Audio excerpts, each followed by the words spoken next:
jogging ke, skipping ke, apa saja yang boleh buat kita sikit berpeluh dan the heart rate go up a bit. Because ini akan menurunkan stress hormon dan akan membebaskan lebih banyak endorfin, itu feel good punya hormon, and menguatkan kita punya energy level and help our focus. So ada banyak perkara yang baik yang boleh membuatkan kita lebih resilient lah betul towards stress.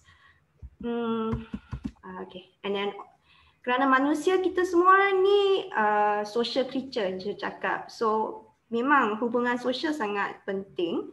And kita tak scientific study semua tu lah has shown kalau kita ada hubungan sosial, kita to increase our resilience towards stress, boleh meningkatkan kita punya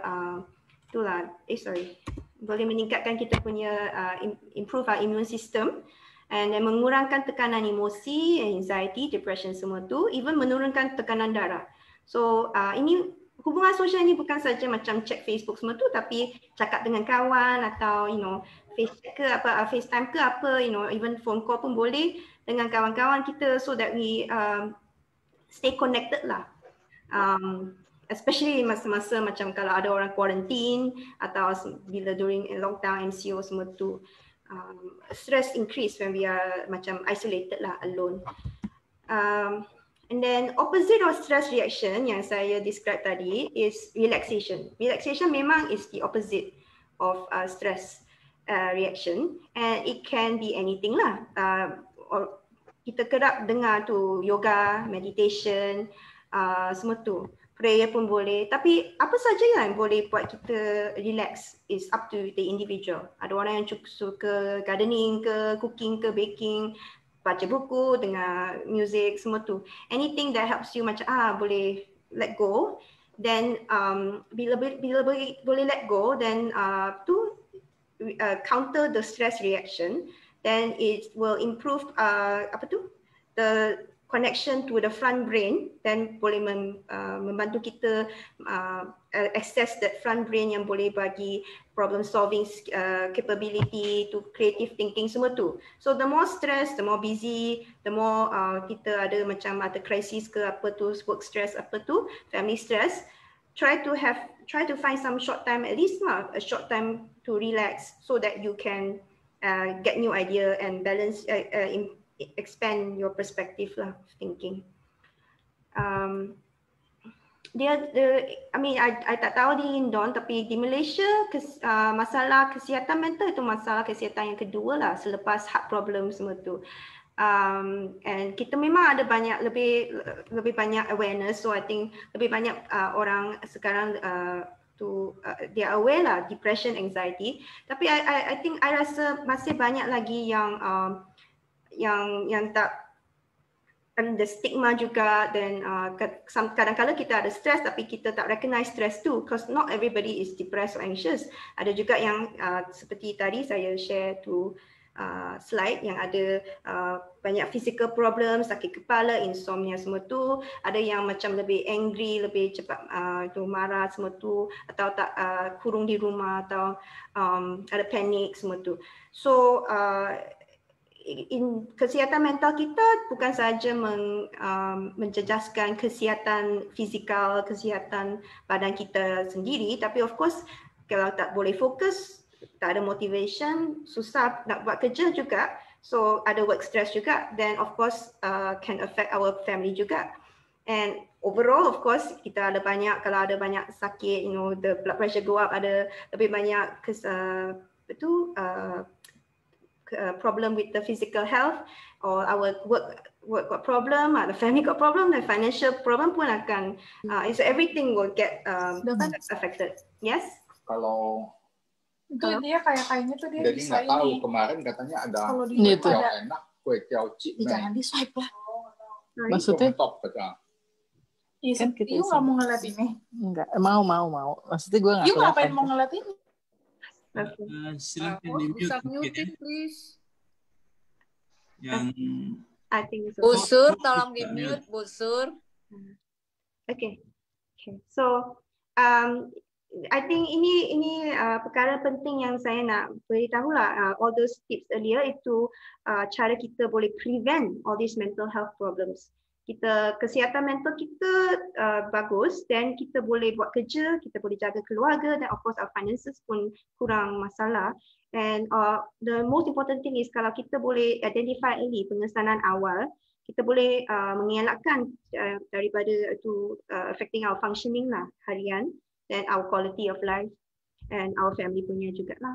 So some of the warning signs lah, tanda amaran is of course tadi ada bagi slide tu, dan of course sini juga kita boleh tengoklah kegelisahan kalau kita hubungan semakin buruk dengan hubungan dengan kawan-kawan ke atau rakan sekerja, kita mudah atau cepat marah. And it's also especially for pihak lelaki lah. Pihak perempuan mostly generally kita macam depression, anxiety, lebih senang untuk perempuan macam nangis semua tu, show the emotion. Tapi untuk pihak lelaki sometimes mereka tak ada get support, tak ada dapatkan tu pengesanan kerana depression dalam pihak lelaki usually lebih irritable, lebih cepat marah, lebih agresif macam tu. Dan mereka tak nampak macam depression, mereka nampak macam ada tu problem saja dengan mereka punya personality ke apa. Sometimes that's depression lah. Kognitif, isu kognitif pun ada, of course, like focus and forgetful semua tu. Then behavior problems lah, behavioral changes lah. Kita lebih careless, atau missing deadlines at work, atau lebih agresif, maybe driving lebih agresif, atau cakap dengan orang lebih agresif. Then of course, kalau you tengok dalam di pejabat, di office semua tu, if you MC banyak ada banyak sakit sini sana tu, then these are signs lah, maybe that someone has difficulty. Kita cakap dengan stress lah. First we call it macam maybe kena burnout sikit lah. We don't know kalau depression or anxiety or whatever, but we know it's stress. And stress presents differently with each person. So that's why I put it all under umbrella of stress lah. And it can come out in many ways like you can see here lah. Okay, just to cakap sikit tentang ada banyak orang yang cakap itu ayalah kalau ada orang depression ke apa itu it's just in the mind lah, atau mereka lazy atau mereka weak ke apa, not positive, but it is in the mind. Tapi you can tengok otak, dua jenis otak ni, yang satu di kanan otak yang normal lah, tak ada depression, dan di kiri otak yang lebih biru tu otak yang orang yang ada depression. Yang otak yang tak depressed, you boleh tengok terang ada bright colors, light colors, itu menunjukkan aktiviti otak lah, brain activity. Dia lebih cergas, lebih banyak brain activity. Dan bila orang depressed, kurang brain activity, that's why lebih gelap, lebih biru. What it shows is that that's why the person yang depressed, dia akan macam tengok semua negatif saja. Apa yang mereka tengok, kalau proses dalam otak semua nampak macam negatif, tak ada positif, and susah nak ada any ideas ke motivation, interest, tak ada, because activity-nya sudah kurang. And we know that with treatment, psychotherapy, sometimes ada medication, mereka boleh sembuh, mereka boleh get back to what they were before. So that's why it's good to detect early so that mereka punya fungsi harian tak akan terjejas, and the quality of life juga lah. The other thing to know is sometimes orang cakap, okay, we are born with it, cannot do anything. But as with all disease, any penyakit mental atau penyakit badan pun, most of the time ada memang komponen genetik. Tapi komponen genetik tak not as much as komponen persekitaran. Yang kita cakap environmental stress problems, yang stress ke, parenting ke, semua tu our situation around us lah. So kita boleh buat, there's a lot of things that we can do to help. Kalau ada orang yang ada simptom mental problem, because kita boleh change the persekitaran. Okay, so yeah, I think that's it.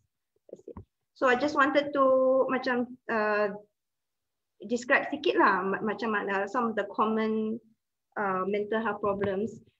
Depression, kemurungan is when sedih, semua orang akan sedih dan gembira, tapi kalau sedih berpanjangan atau like lebih irritable atau agresif, cepat marah, loss of interest, tak boleh enjoy apa-apa, hilang motivasi, sentiasa letih, kurang tenaga, susah nak fokus. Dan kadang-kadang mereka sama ada akan kurang makan, some akan makan berlebihan, dan some akan kurang tidur, some tidur berlebihan. So semua ni adalah tanda-tanda depression lah. And then the other one is anxiety lah, yang lebih paling common. And it's like keresahan lah, worry yang terlampau sampai mengganggu fungsi harian. Mereka rasa takut atau gemuruh atau gelisah yang melampau. Can be for specific thing lah, maybe social anxiety ke work anxiety, or can be for anything like generalized anxiety. Apa-apa pun, fikir pun dia akan gelisah. Then ada another thing that is similar to anxiety tapi lebih intense, kita cakap panic disorder. Yang panic disorder tu orang ada panic attack yang banyak. And what is panic attack? Usually dia orang akan ada tu physical symptoms, shaking, dan ada tekanan di dada, dan maybe palpitation lah, tu berdebar-debar atau berpeluh, sesak nafas. Sometimes mereka feel like macam suffocating lah, tak boleh, not enough air coming in macam tu. Mereka akan feel like akan mati, macam sense of doom lah. Sometimes sampai pingsan. So can be many different things lah. Ada orang yang ada macam electric shock, feeling numbness. So this is very scary because boleh berlaku secara tiba-tiba. Sometimes tak ada trigger pun boleh, and no warning lah, just come. And then usually kalau mereka first time they get, usually they will be so scared, they go to ER ke, see cardiologist ke, pergi check their heart, check their body. Then usually when they find it's like nothing, all negative, all normal, then that's when they come to us lah. That is more is where we say is psychological, but it really feels sometimes the orang akan feel like the heart attack. That's how bad it can feel. And then again boleh berulang tanpa amaran. So this thing I want to bring up because banyak penyakit pesakit saya yang ada, and then it's very scary and they don't know what to do for a while, and then they suffer like that. So this is something to note lah for ourselves or for friends or family. Okay, and then also another thing to just look up for is to be aware of is gejala psychiatry or any psychiatric symptoms. Usually they develop quite early. What we know is when we look back, most of the time people with mental health problems, it starts already by age 14 for half of them, and then by age 25 for 3/4. So what this means is that actually if kita boleh mengesani any other like early signs dalam kanak-kanak kita or our younger relatives, then it actually can help to change their trajectory lah, kita cakap. So instead of just suffer, tak tahu, tak dapat help early, they suffer, then it actually affects their potential in life lah. Maybe their studies affected ke, then their work affected semua tu. But if we get detected early, then we help them with psychotherapy, if needed with medicine. But a lot of times I work with young children and their family to change behaviors, change how they deal with stress atau semua tu. Then they can change and they lebih successful in life. Their potential can be met. So this is something again prevention with awareness lah. So bagaimana kita nak mengesani problem kesihatan tingkah laku atau mental dalam kanak-kanak. If they tak cakap lah, ada yang akan cakap saya sedih ke, anxious ke apa. Tapi kalau yang terlalu kecil atau yang tak cakap, kita boleh tengoklah perubahan dalam tingkah laku, behavior changes, sometimes lebih macam agresif atau like resist, macam fighting back ke, selalu bertentang, cakap semua tu. Or kita cakap regressive. Regressive is diorang kalau macam for example budak 10 tahun suddenly acting like macam budak 3 tahun. So like maybe lebih clingy atau lebih takut nak seorangan semua tu. Yang lebih serius mungkin like maybe bedwetting semua tu. Ini adalah warning signs lah. Of course yang kalau yang kurang lebih senyap, kurang bersuara, macam ada change in behavior, kita better to take a closer look lah. The other thing is yang sangat common juga is macam sakit perut, especially kalau anxiety ke apa, sakit perut, tak nak makan, sakit kepala atau tak boleh tidur. These are all things also lah, kalau semua check sudah normal, usually kita will see it's like macam it's a stress lah. The kid is going through stress, tapi sometimes mereka tak tahu, mereka feeling stress. Susah nak, they don't understand what they're going through, or maybe sometimes hard to say.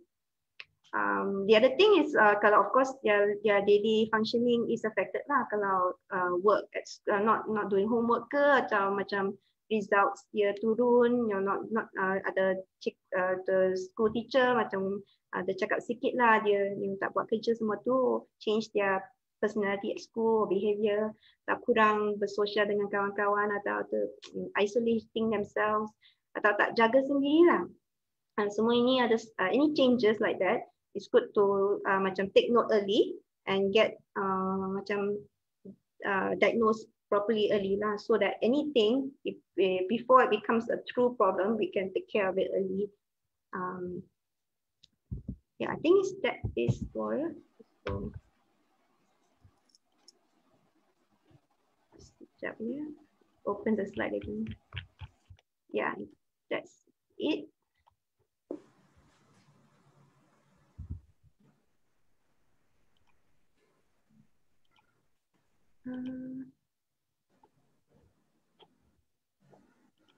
Okay, ya sudah habis. Oh.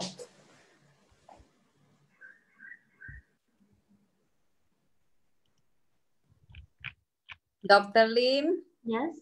thank you for your explanation. Ya, hari malam ini kita belajar banyak. Sebelumnya kita masih have very low knowledge about mental healthness.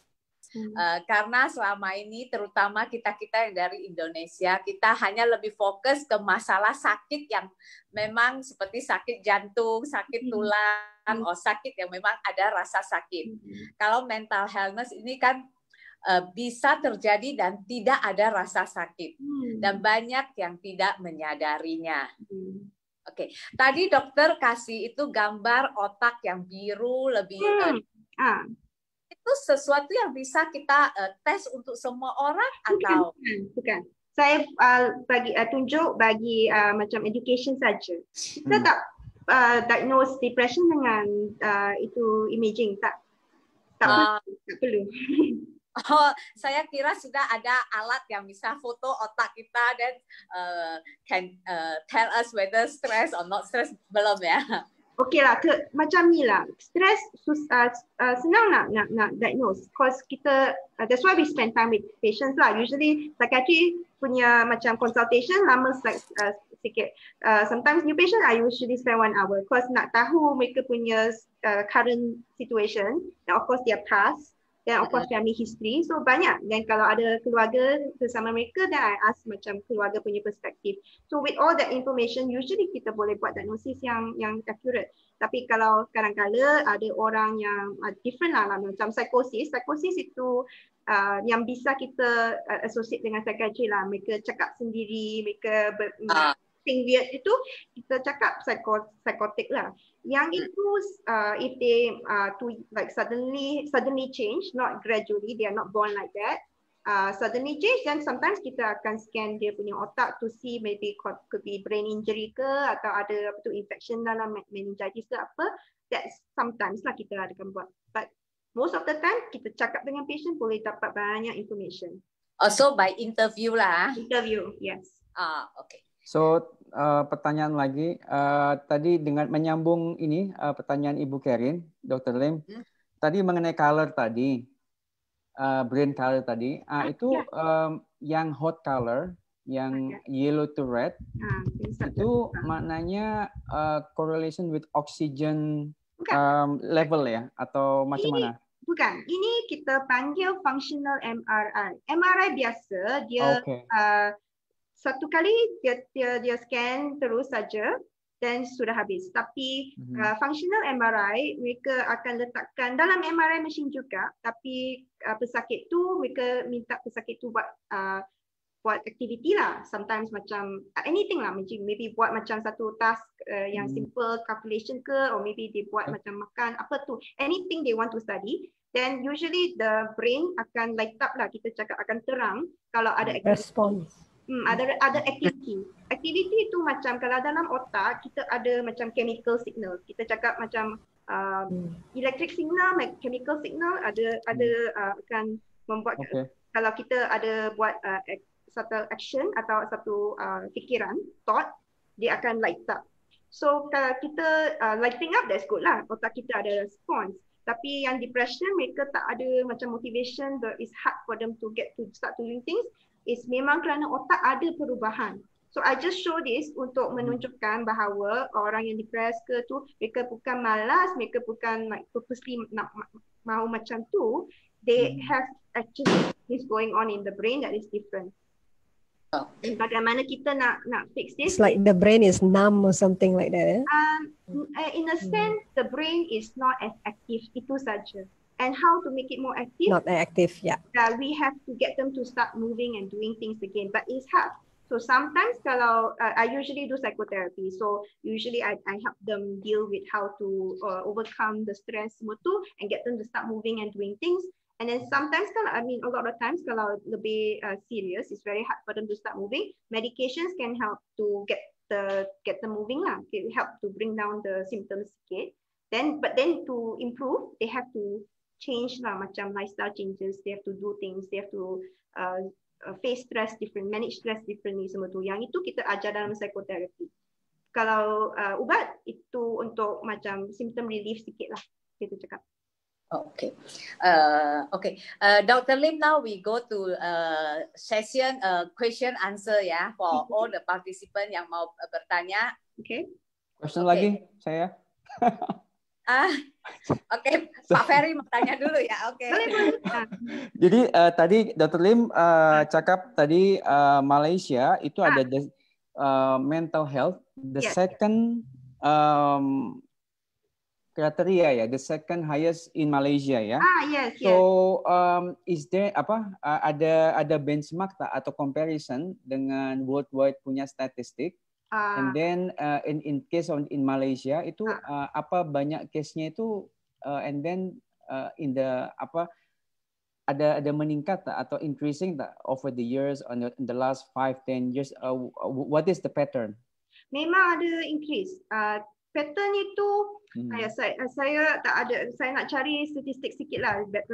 I'm looking it up now, but because memang ada itu statistik tapi I can't remember off the top of my head. Tapi dalam masa macam 5-10 tahun, the numbers have increased at least by 1/3 kalau bukan macam 2-3 times. So what it is saying is that can be two things lah. One is maybe lebih orang lebih aware, more awareness, then more people presenting. So maybe that's why got more. Tapi ada juga lah lebih banyak stress nowadays. Kalau kita memang tengok kalau di Kuala Lumpur, Petaling Jaya yang ada itu macam lebih urban, kawasan urban, mereka memang ada, kita lebih banyak tu problem. Tapi keseluruhan Malaysia memang sudah meningkat, and then keseluruhan dunia memang itu masalah mental itu memang meningkat. Kalau nak cakap, because I training dan working kat Amerika Syarikat sampai 2 tahun dulu, and the most prescribed medication is antidepressant. 50% of population on antidepressant. So very high, doctor. Very high. Because actually, what it is that most of the time, my take is that most of the time they don't realize how. That's why I focus my talk on the macam detecting stress or stress and burnout, warning signs of burnout. Because it's really stress and how we take it in. If we don't deal with it, we don't recognize it, then what we do is that sometimes we macam binge eating atau we spend a lot on shopping or smoking or drinking semua tu to feel good lah. And then eventually what is going to affect our heart, our lung, our kidney, our organs semua tu, there a lot of other health problems.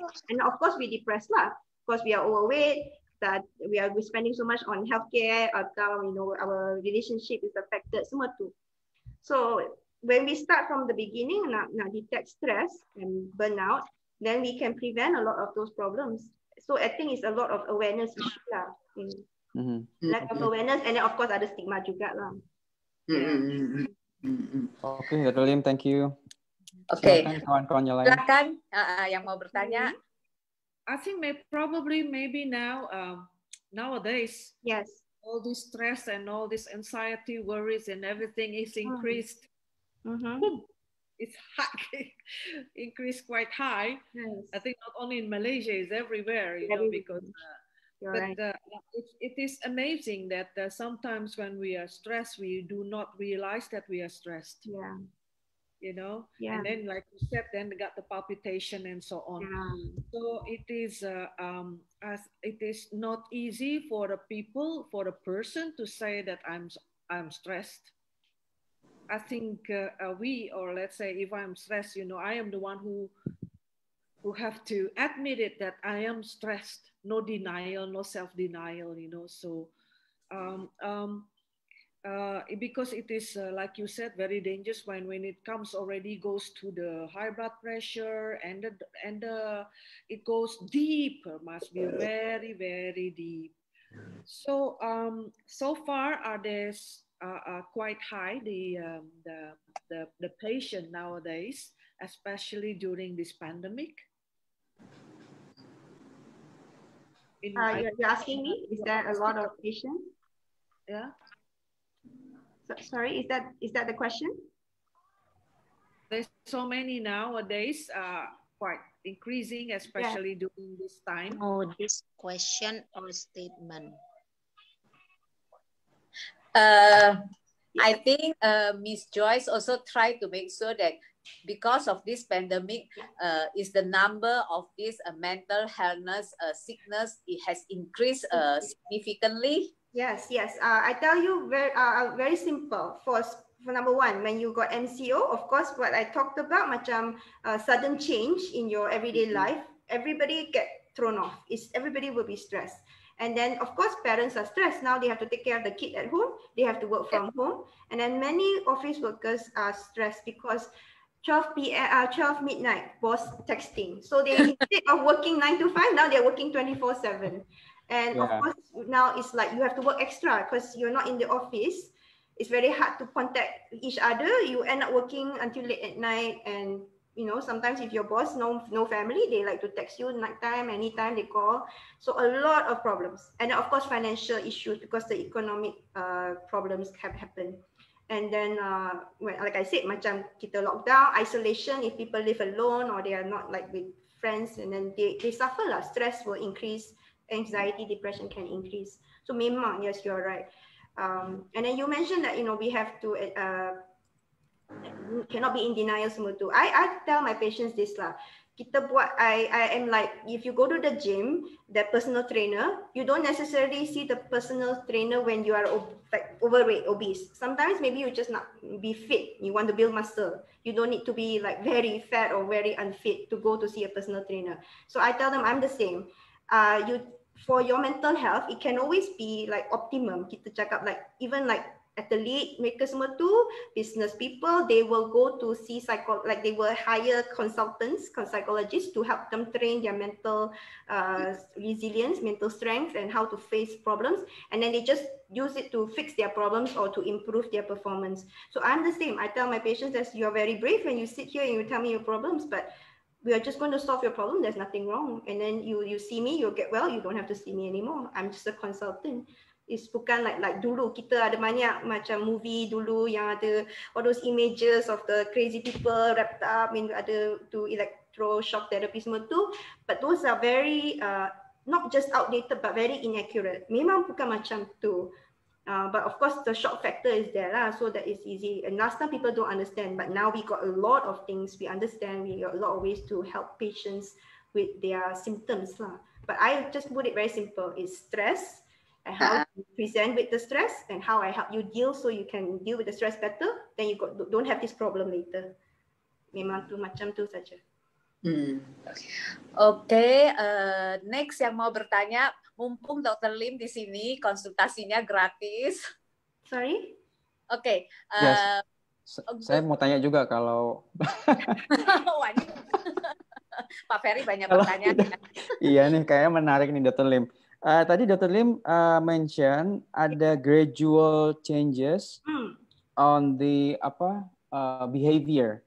So ada yang macam mana kita nak bezakan drastic changes dengan gradual changes, and then in relation to psychology problem dengan psychopathic apa namanya?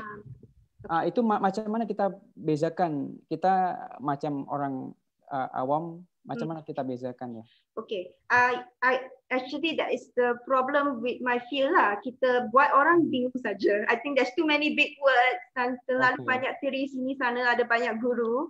So that there's too many things, too many concept lah. Tapi I break it down very simple. It applies for any theory, any field. Kita orang kalau kita ada masalah, whether it's masalah diabetes atau masalah depression, if kita it is affecting our daily life, it's affecting our work, we can't really do our work so well, atau it's affecting kita punya hubungan dengan kawan-kawan, dengan keluarga, it's affecting our mood, the way we act with people, kita cepat marah atau kita tak nak socialize semua tu, it's affecting our enjoyment of life, our quality of life, then it's a problem. Itu saja. That's the diagnosis up to criteria juga. If it's affecting kita punya fungsi harian, our daily functioning, occupational, the social, and of course how well we can enjoy our daily activities lah. So that's simple. Itu saja. You don't need to wait for macam satu threshold. There's no such thing. If you find it's affecting your life, you don't want it to keep affecting your life, then we fix the problem. Then if you cakap macam how to differentiate drastic and not drastic, that's how you do it. If it's affecting your daily functioning, it's drastic enough. Okay.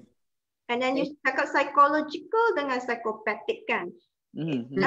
Psychopathy is a phrase that I don't use that much often. For me, it's like this. If you have a problem or your family have a problem, maybe you your behavior is causing your family problem or it's causing you problem. Then we is the psychiatric macam problem lah kita cakap lah. Because psychiatric is just to say where it's coming from. Psychological itu saja. Okay. Psychopathy itu is there's other problem. That's what it means. Okay. Psychopath too different lah. Psychopath very totally different thing. Itu orang macam criminal mind macam tu. Yeah. Alright. Okay. Thank you, Dr. Lim. At least that's clear. Oke, untuk pertanyaan selanjutnya, kalau mau bertanya boleh ini raise hand.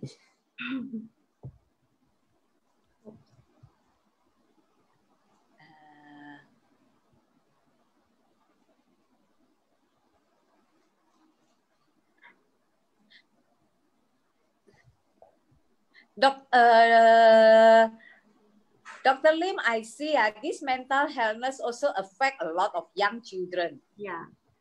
Okay, but young children, not like we adult, we can express how we feel and we do. But young children, usually how to deal with them with this situation? Depends on the kids. So depends on the kids. Yeah, if common things I see in younger children macam budak, okay, 2, 3 maybe, 1 plus to 3 or so. Maybe past kindergarten juga lah. Now, most common is anxiety. But how their anxiety come out is usually physical symptoms. Sakit lah. Atau memang maybe like separation anxiety. Kalau dia tak nak, dia clinging to you, dia tak nak macam separate from the parents ke. And yeah, don't want to go out, semua tu. That's usual lah.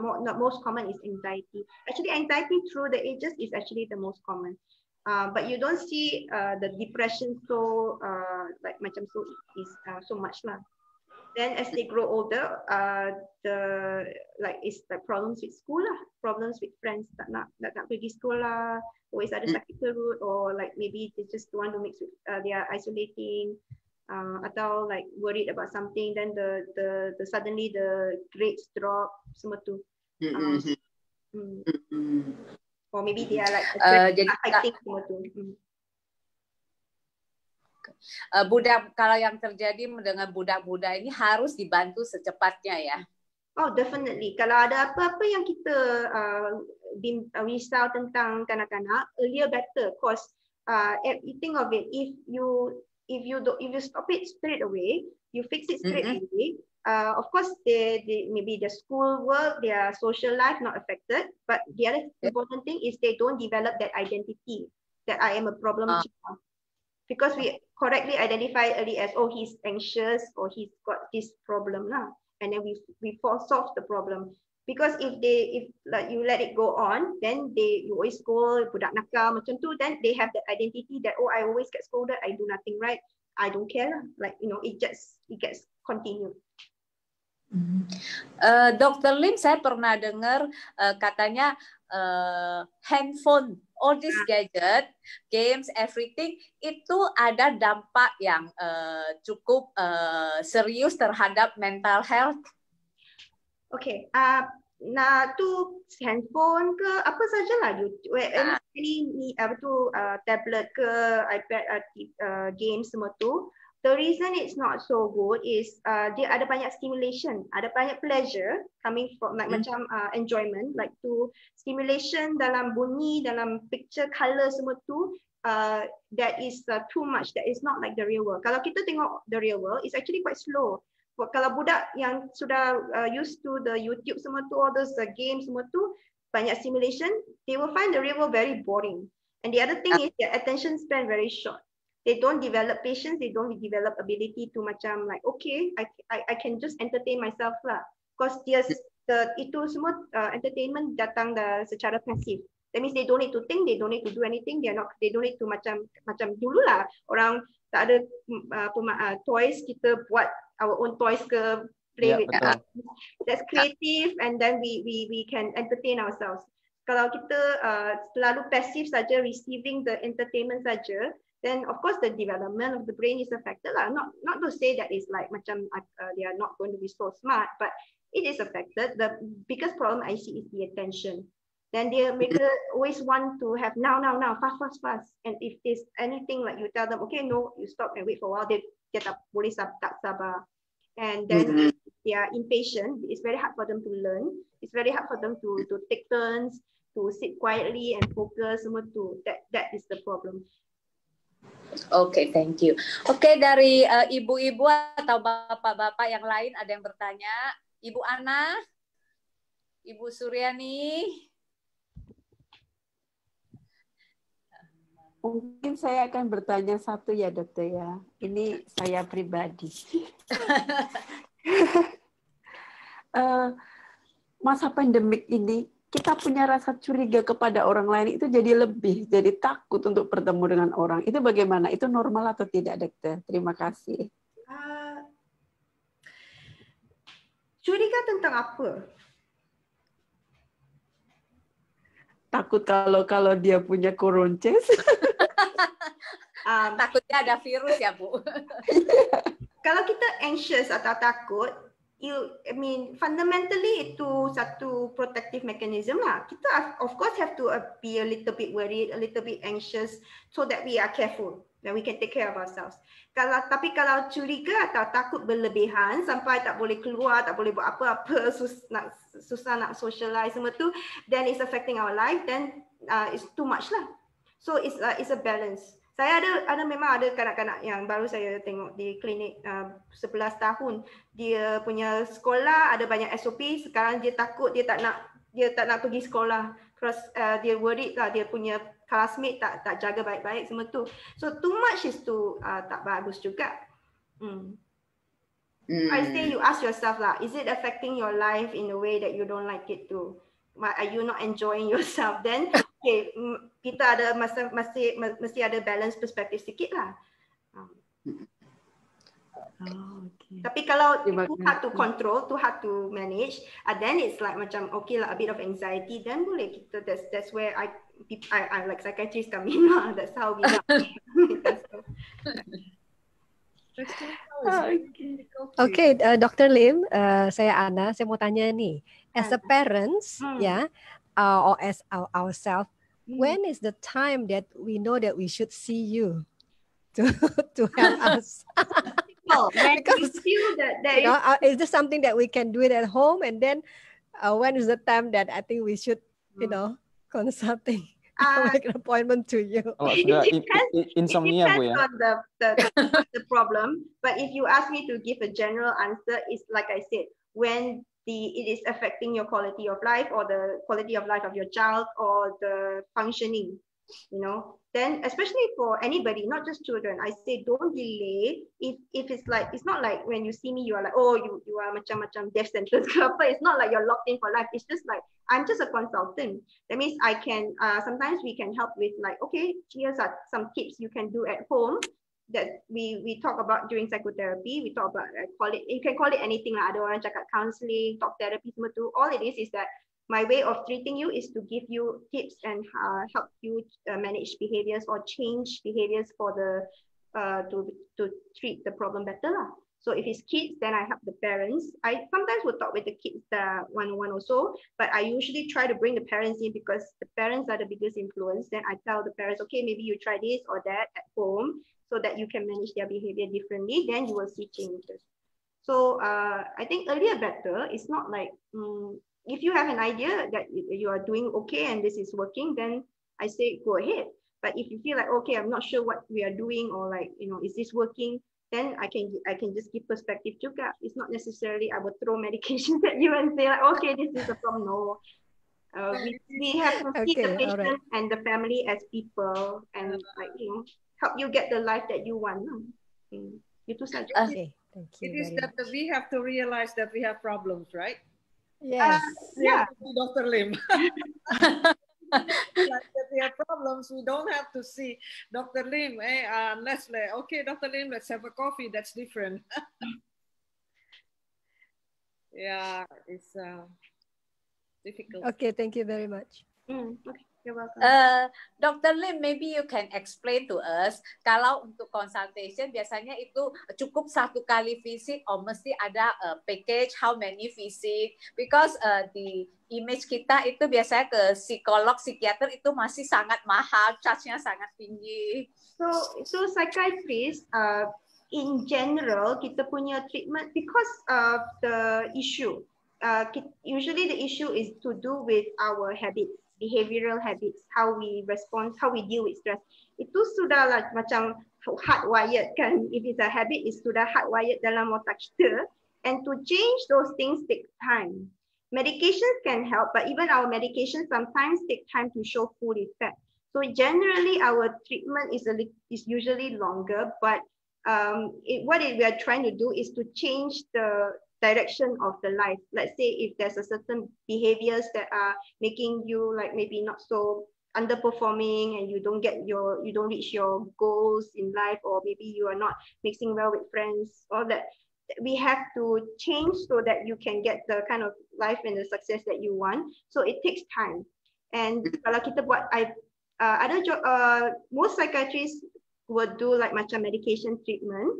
Tapi saya buat psychotherapy juga. That's why I see my patients a little bit more frequent lah. Initially, when we start, I see them 1 week, then 1 week to make sure that not just, of course, the medications are okay, but nothing to work on the changes in their daily life. Once they are better, and that one depends on the person. Ada yang cepat, maybe 2-3. Ada yang lama, depending on the case, depending on the patient. Then it might be longer, but once they are better, then we stretch out, or maybe they just follow back when they need to. Itu saja. But yalah, in general memang lebih panjang lah the treatment course. In general, we need a few like beberapa kali pertemuan lah ya. Susah nak cakap. Depends on the case in the end. Usually the first time I buat macam assessment, and then I give a bit of macam treatment, like kalau psychotherapy tips ke, atau and then medication, then follow up to see how you're doing on the medication. Medication take time to work, so I mean depending lah, but usually they take time to work. Kalau depression, anxiety punya medication, then we have to maybe find the right dose, stabilize semua tu. Even if we don't do psychotherapy, juga ada beberapa visit. If we do psychotherapy, then it depends. Some people have just one issue and then they get the insight, then they fix 1-2 enough. Some people have like life like trauma they have whatever lah, that cannot study, don't want to go to school, or like cannot like macam deal with the manager at work, semua tu. Then depends lah, maybe a little bit more, but it varies. I have patients I see every week for now, and then I have patients I see maybe once a month after two, so it depends. Oke, thank you Dr. Lim. Oke, teman-teman, masih ada yang mau bertanya? Kita masih bisa terima 1 atau 2 pertanyaan. Bapak-bapak ada yang mau nanya?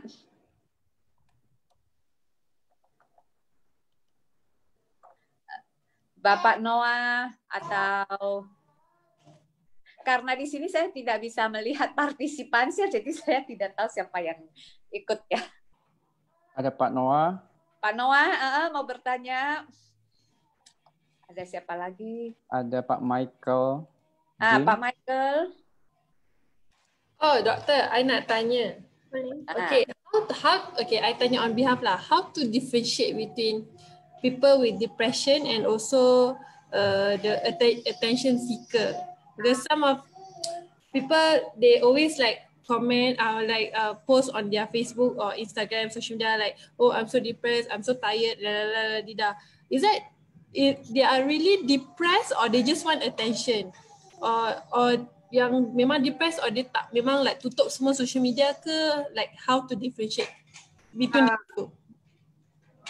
Yes, I mean it's just one just dengan tengok Instagram post saja tak boleh. So you have to see how they're acting in their daily life and how they're functioning. I mean in a very general sense, if you just look at their functioning, kan, if they are like are they still good with their friends? Are they still doing well in work? They macam apa lah, if their functioning is okay, then less worried, but not to say that they are not subjectively feeling down juga. I would say as just on a safe side, always take anything seriously, kan, kita tak tahu. So if they are worried, sometimes I do lah have people they are worried, and then of course they will say, I need attention seeking. But I have many patients that they just had the personality macam tu, they don't know how to come across, then they come across as like, people think they're attention seeking, they don't know how to express their true problems or feelings lah. Yeah, because sometimes because during the pandemic, like we are the hospital worker, we work so that our brain and our physically like is working lah like normal people. We enjoying our life, but I see from my Facebook list like a lot of people like maybe they lost their job and but they are I don't know if they are depressed or they are attention seeker lah. That's why you need to talk with them one-on-one, and that's why I talk so long with my patients, because I cannot jump to conclusion if that would not be good lah. But because Dr. Lim is Dr. Lim. Yes. Is attention seeker is another sign of like depression? I mean, because attention seeker is such a subjective term. I think first thing is that it's good that if people are having any difficulties, problems, that they ask for help. I think is a good, like, first of all, we recognize that, and then we give them benefit of doubt. But if we are seeing that they are not doing anything, like we help them, we give them advice, they're not doing and all that, then of course then it's like where you get such upset lah, like you feel impatient. But there are people who are depressed and they come across as attention seeking, ada juga. They have like personality problem lah, I say lah, in the sense lah, personality disorder ada juga. It doesn't mean they are not depressed, but they are not dealing with it in a good way lah. Oke, thank you. Masih ada yang mau bertanya? Iya, boleh tanya. Boleh. Iya, dokter, kan semua manusia kan pasti punya masalah. Apakah kalau manusia itu apa nggak pernah stres, itu apa mungkin? Ada. Boleh cakap lagi yang terakhir tu. Human, they are. It's natural to be stressed. Yes. Like, so the last part I didn't get. Because many people they are stressed because they have many problems, right? Not only like we cannot be perfect. So is it possible we are not stressed at all? I don't think that I don't think that is the macam mana nak cakap. Stress is good if it's just enough stress. For example, if we feel like okay, if we don't go and work, we are not going to have food on our table. That's a stress, but it's a good stress that enough to give us a bit of motivation to go and work. Then we work, we earn money, we're happy. If you langsung tak ada stress, I don't think you can achieve your success in life juga. So the aim of things is not so much to be stress free, is to how to manage and handle stress and use it to our advantage lah kalau kita boleh. That means we guna stress itu maybe as a dorongan macam tu, or like we try to manage it and to take it in small pieces lah, so that we don't take all at once. Because if we look at the pandemic, one big stress, huge stress. But if we take it part by part, we boleh tengok, oh, okay, the pandemic is a wake up call. Kita orang semua maybe we should be more aware, self-hygiene semua tu. Maybe it allows us to be closer to our family semua tu. So we can use that stress as a time to bond and then as a wake-up call macam tu. So it's how you handle stress, I think, more than being stress-free. Because memang tak boleh stress-free lah, like you said. Memang semua orang ada masalah. We are not satisfied lah as human being. Memang greedy macam tu lah, memang. Even doctor also has stress, huh? Of course. Manifestation. Huh? Sorry? Yeah. Okay. So I mean, stress is also needed, right, for us to be aware of the situation. Is it correct? Stress is it's just macam petanda lah. It's like a message. It's like a signal. Okay, and then how we interpret it determines how successful we are lah. If let's say if we have macam any stress, if we react to it in a positive, in a healthy way, we tend to benefit from it. And if it's everything in moderation, kalau kita ada terlalu banyak stress and we keep taking it on, then it damages us. So we find that balance. Everything in life macam sama saja, moderation lah. Kita makan apa juga, kita ada whatever we do, we have to do in moderation. So stress is the same. And then if we feel like, I have a good term, kita bila I'm in medical training, they have this thing, the talk for us to detect stress semua tu lah. So they say, we know burnt out. Kalau you tengok toast itu, the roti, you toast the roti, if it's burnt out, memang sudah hangus, black. But before it burns out, it browns kan. So we talk about brown out. That means you check yourself just before you burn out. If you're seeing signs of brown out, that means, okay, I still can handle, but it's getting hard and I'm not enjoying myself. And then we step back and we see, okay, what we're doing, how we're dealing with our stress macam tu. I think also, doctor, probably if we live without stress must be also boring, right? Boring. To give you an example of the body, kalau we got no stress, for example, if we are not exposed to germs, we are the kind of budak that the mak take care of us very clean, no exposure to germs, they tend to have more allergies now. So if you don't have the stress early, you don't develop the immunity. So you just enough stress, you have to expose children to stress juga, but just enough so that they expose, they learn, they grow, they develop skills. Kalau kita tak ada gravity, like the people in astronaut in space, no gravity, no stress on their body, their bones will shrink down, they will be very weak. So stress helps us to be stronger and can do more things. But how we handle it is important lah. Boleh stres lah, tapi sedikit aja. Manageable. Kalau tak manageable ada. Gak apa-apa, nanti kita ada Dr. Lim. Kalau unmanageable, we have Dr. Lim. Don't worry. Okay, if no more questions, then we thank you so much, Dr. Lim. Thank you for sharing knowledge so much. Oke, teman-teman. Terima kasih teman-teman. Oke, teman-teman, ini ada informasi untuk dari Dr. Lim, itu ada special facility for the, consulting. Nanti dikasih ini linknya, dapat diskon 50%. Asik.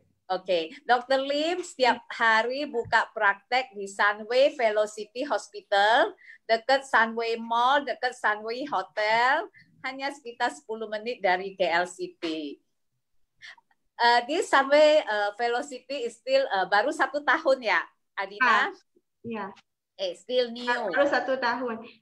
Actually, I'm not every day at Velocity. Monday, Friday, I kat Sunmed. Monday and Friday di Sunway Medical Center. Okay. The rest is in Velocity lah. Oke. Adina nanti akan bagi buat link yang untuk consultation discount. Oke. Saya kasih sekarang. Oke, nah dari pihak Sunway Hospital juga ada special gift and voucher untuk partisipan yang hanya di Malaysia saja ya. Iya. Oke, kita terima kasih kepada Dr. Lim dulu. Untuk acara selanjutnya kita serahkan kepada Ibu Suryani.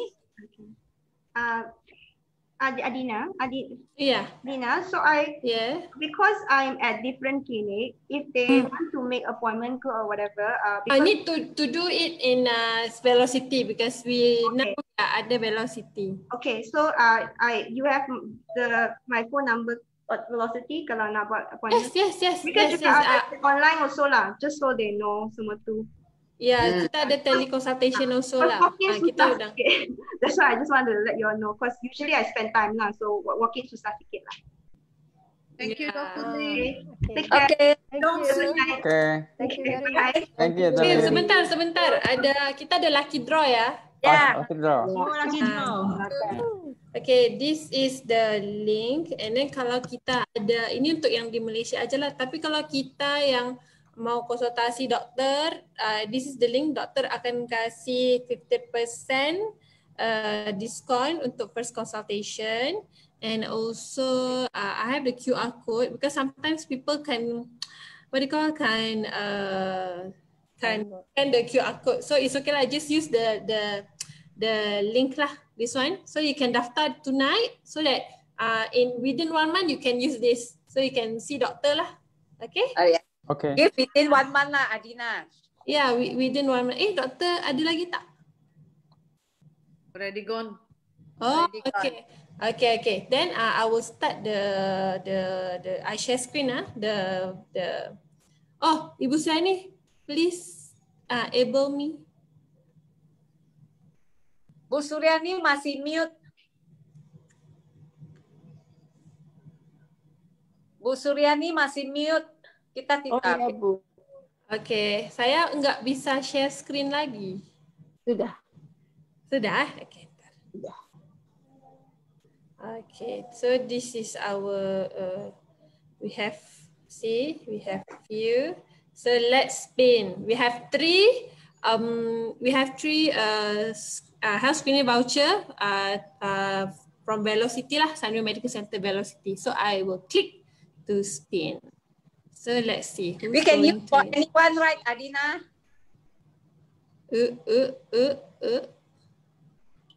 Adina, namaku tidak ada di situ. Christina. Nama siapa? Bentar. Selamat, Christina. Wah, terima kasih. Spinnya saya 10 kali kan ya, spinnya ya? Itu saya. Spinnya 10 kali kan ya? 3 kali. Bentar ya, saya tulis dulu, nanti takut lupa. Oke, Christina, jom kita spin lagi 2 kali. 1, 2. Oh, nama ibu ini nggak ada ya, Suryani? Ya, Ibu Suryani tidak ada. Oke, saya spin lagi ya. Oke, 1, 2, 3.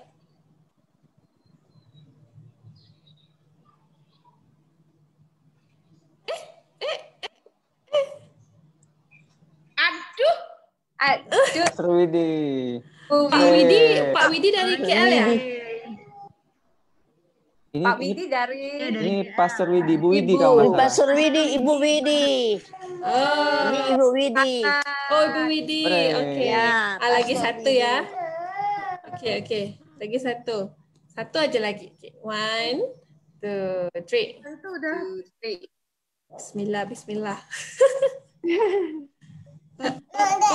Lagi. Oke, Ibu Grace KL ini siapa? Dia memang di KL ya? KL, Gereja Betani. Jadi Jadi bisa nggak saya dapatkan nomor ketiga-tiga nih, Ibu Kristina? Saya. Ibu Kristina, Ibu Widi dan Ibu Grace ya? Ya. Ya, tulis aja di chat itu, jadi saya bisa kontak. Gimana mau tulis, Kak? Tulis di chat itu. Nggak tulis di mana, Kak? Di chat. Saya bantu Ibu, saya bantu. Nanti Ibu Suryani kirim ke Adina. Oh ya, Ibu Suryani Ya, bisa boleh, dapatkan boleh. ya? Iya. Oke, jadi itu aja untuk malam ini. Jadi mungkin bulan depan kalau ada kelapangan kita mungkin bisa ada lagi satu session lagi lah, mungkin sama dokter jantung atau mungkin yang wanita. Jadi nanti saya akan deal dengan Ibu Suryani lah. Jadi mungkin timingnya juga kita akan buat malam lah kayak gini. Karena kalau siang memang nggak ada orang langsung kan? Ya. Oke. Dan siap dokter juga kalau dibuat Oke, bye everybody. Thank you so much. Bye. Terima kasih. Bye bye. Bye. Bye Ibu Grace, bye Ibu Suryani, bye Bu Ana. Thank you Adina. Bye. Bye. Dia pun nak bye bye. Ani bye bye. Bye bye. Bye bye. Bye bye. Bye.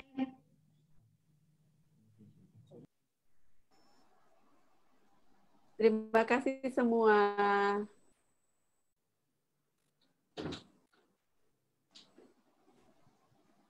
Itu voucher apa itu, Bu Suryani? Itu Bu voucher Suryani. kesehatan untuk cek kesehatan, Bu. Itu free. Free. Bukan free. Nggak bayar. Diskon. Oh, diskon 50%. Belum tahu saya dapat diskonnya berapa. Nanti kita lihat dari vouchernya ya, Bu ya. Itu dokter bagian apa itu? Yang tadi itu dokter mental, Bu. Oh, mental. Oh, kalau dokter tulang? Ortopedik? Oh, saya nggak tahu. Kalau itu mesti lain kali mesti baru di planning lagi. Oh, oke. Terima kasih Bu Suryani. Tuhan berkati, Bu. Tuhan berkati.